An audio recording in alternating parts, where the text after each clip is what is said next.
Okay, welcome to this video on Access tutorials. So what I'm going to do in this demonstration is show how we can make drop-down filter boxes. So I'm going to start with just a very basic version of an address book application that I built a while ago. So I just made a copy, kind of watered it down a lot, so get rid of some of the bells and whistles. Ordinarily, you'd have buttons here for adding and deleting and all that sort of stuff. But what I want to have here is we have a list of addresses. Well, we're going to have a list of addresses in here. And what I want to be able to do is I want to be able to filter them by last name, city, and state. Now, there's nothing in here right now because we haven't coded it. But eventually, this box here is going to have a list of all the last names. This is going to have a list of all the cities. This is going to have all the states. So not only will these boxes be searchable, but if I select, Washington from the state drop-down box, then the city will now be restricted to cities only in Washington. Whereas if this box is cleared, it'll be all cities. Same with last names. I can show all the last names who live in a particular state. So that's the idea of what we want to do. We want to make these searchable, and we want to make these boxes respond to each other to filter each other out. And that's what we're going to do here. So I have kind of the skeleton code put together here. I want to show you a couple of things. First off, as we go to our code window,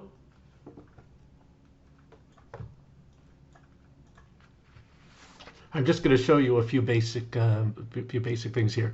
All right, so we have the form open. Now this isn't doing anything yet because I haven't programmed this build filter string yet. It didn't crash. It didn't give us an error because I left the stub of the sub in there. But build filter string, this is really what does the work. This is what takes what's in those drop-down boxes, if anything, and uses that to populate, just go back to the form, to filter this box and to put the names in this box, and these drop-down boxes will also be part of that. That's making sense? So that's form open. We also have a double-click event in the last names, LST, list names, and that's this box over here, LST names. So this is the double click event. Basically what this is doing is we're going to set the current name ID to whatever we selected in here, and we're going to use that to fill in these form fields. So that's really good. But there's nothing in there yet, so let's go ahead and take care of that.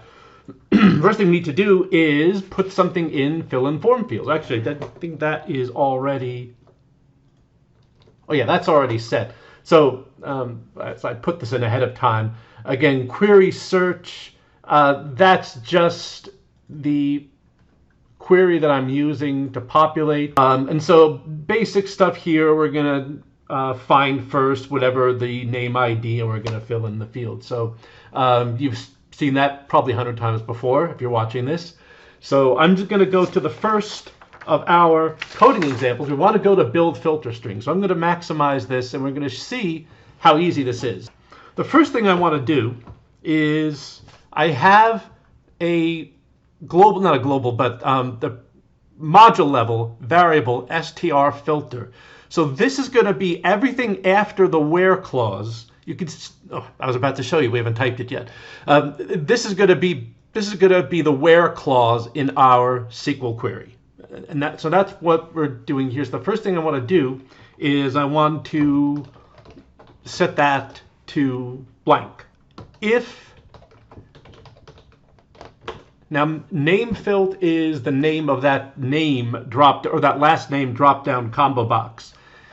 If there's nothing, okay, if there's nothing in there, meaning no name was selected, then what I'm going to do is I'm going to type in this line.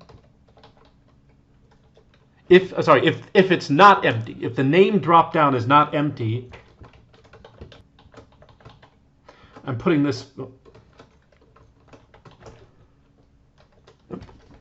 two. equals there. All right, so basically what this is setting L name equals, this is a section of the where clause, and I do this replace function in here. That's in case we have any apostrophes in the text. This allows us to basically escape it so that if you put apostrophe in the text, it doesn't blow everything up. And that's going to be the end if. And so we're going to do the same thing for the city filter. Now we have to put an additional step in here.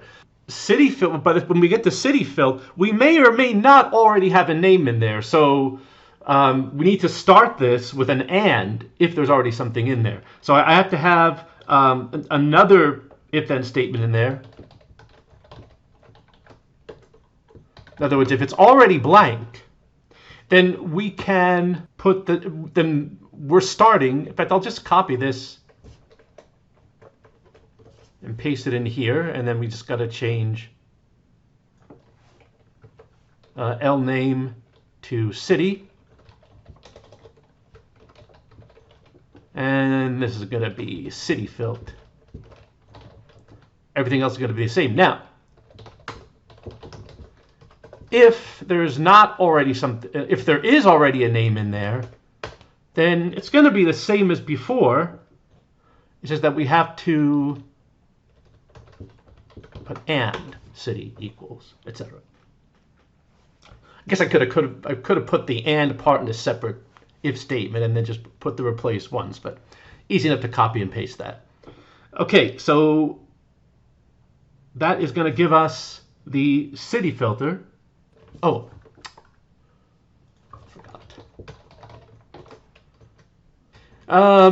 And one more, and we're going to do that for the state. Now, in my original database application, I had also filters for a company name, and you can make these regular expression where you can search for the middle of the,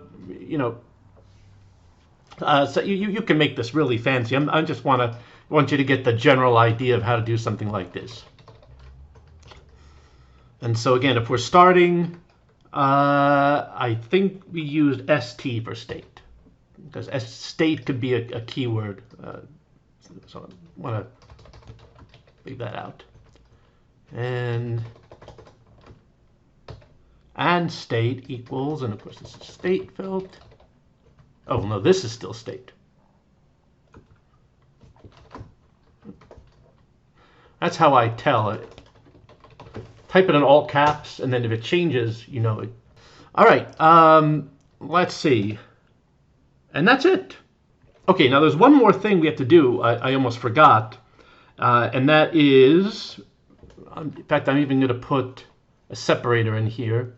Now that we've built that str filter, now we have to actually use it to populate the boxes. So what we're going to do is, if the filter is, if there's nothing in there, and I'm just selecting fields from the query. So if there's nothing in there, I mean, basically we're just selecting everything. We're not executing a where clause.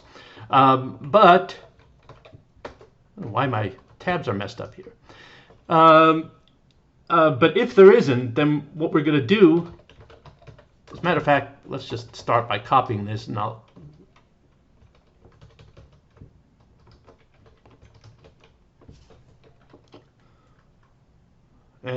put where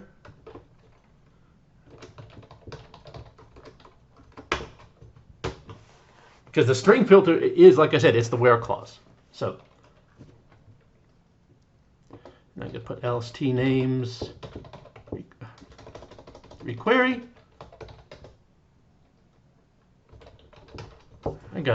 I'm sorry, but this is annoying me here. All right. Now it should work. Now, okay, so now you see it's populating this field, and if I double click, this is that fill form fields that I showed you earlier. So it's again, I don't want to make that part of the demo because we've all seen filling populating text boxes before. So we haven't done anything about these text boxes yet. In the next video, I'm going to go through, we're going to fill these, and we're going to put in some events to use them to filter each other and to filter this box.